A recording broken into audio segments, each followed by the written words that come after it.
اعوذ باللہ من الشیطان الرجیم، بسم اللہ الرحمن الرحیم۔ ہاں جی، پچھلے سبق کا کچھ حصہ باقی رہ گیا تھا، ویڈیو لمبی ہونے کی وجہ سے میں نے کاٹ دیا۔ یعنی نوٹ آ گیا تھا فعل مجہول کو فعل معلم یسمى فاعلہ کہتے ہیں اور اس کے نائب فاعل کو مفعول معلم یسمى فاعلہ کہتے ہیں۔ یعنی فعل معلم یسمى فاعلہ وہ فعل جس کے فاعل کا علم نہ ہو، اور مفعول معلم یسمى فاعلہ وہ مفعول جس کے فاعل کا علم نہ ہو۔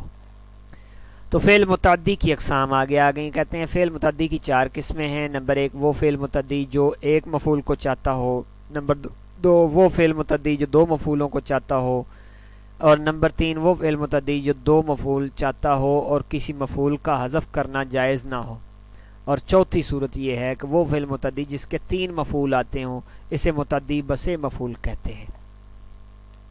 ٹھیک ہے جی۔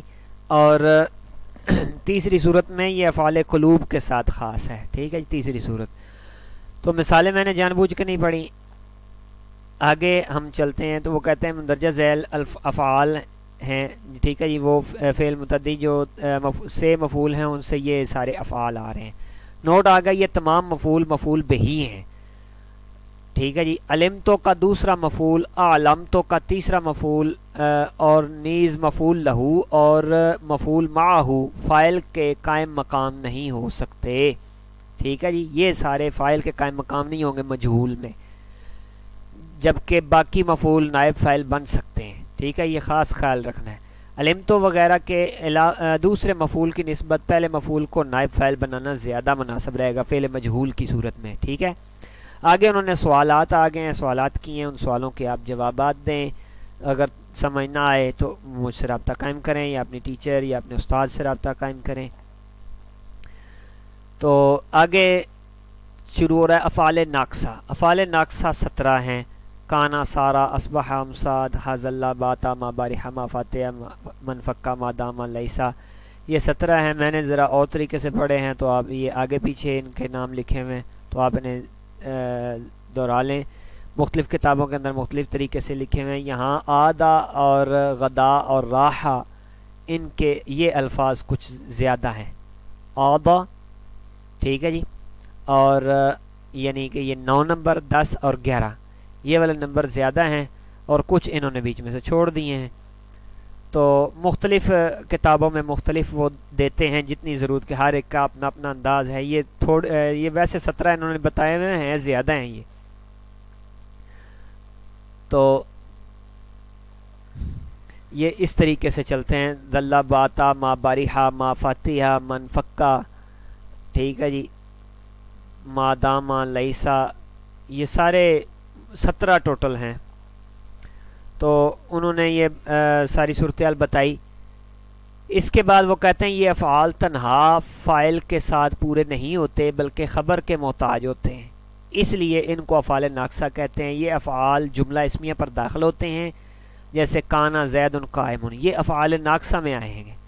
ٹھیک ہے جی، جملہ اسمیہ پر داخل ہو کر یہ عمل کر رہے ہیں۔ نوٹ آگے آ گیا جی، افعال ناقصہ بعض حالات میں تنہا فاعل سے مکمل ہو جاتے ہیں، کبھی کبھی یہ بغیر خبر کے بھی فاعل پر پورا ہو جاتے ہیں، مکمل ہو جاتے ہیں۔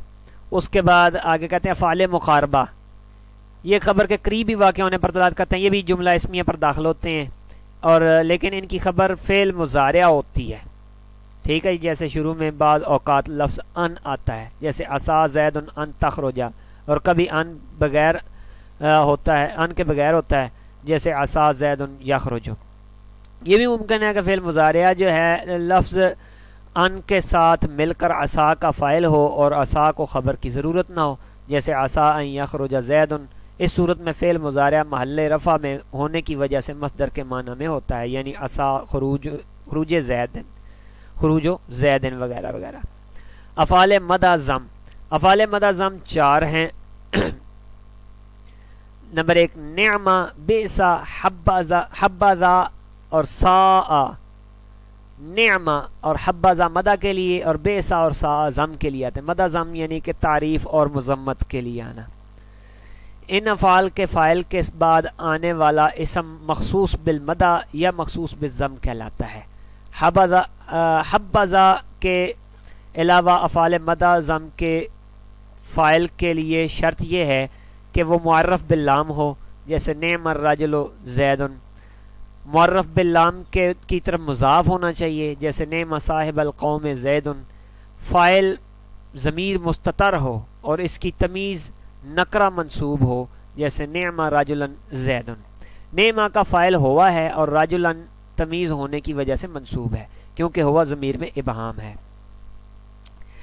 حبذ زید میں حبہ فعل مدح ہے اور ذا اس کا فاعل ہے اور زید مخصوص بالمدح ہے۔ اسی طرح بئس اور ساء بھی عمل کرتے ہیں۔ افعال تعجب، ثلاثی مجرد کے ہر مصدر سے افعال تعجب کے دو صیغے آتے ہیں، مثلا ما افعلہ یعنی ما احسن زیدن، ما ایو شیئن کے معنی میں آتے ہیں، ٹھیک ہے، مبتدا ہونے کی وجہ سے محل رفع میں واقع ہوتے ہیں۔ احسن کا فاعل اس میں ہوا ضمیر مستتر اور زیدن مفعول بہی ہے۔ افعل بہی بھی جیسے احسن بزیدن، احسن لفظاً صیغہ امر ہے اور مانن خبر ہے، اصل عبارت اسی طرح ہے احسن زیدن یعنی سارا احسن زیدن۔ نوٹ، احسن بزیدن میں با زائدہ ہے۔ آگے یہ سوالات آ رہے ہیں، آپ ان سوالات کو حل کریں، جہاں سمجھ نہ آئے تو مجھ سے پوچھ لیجئے یا اپنے ٹیچرز یا استادوں سے پوچھیں۔ السلام علیکم ورحمۃ اللہ وبرکاتہ۔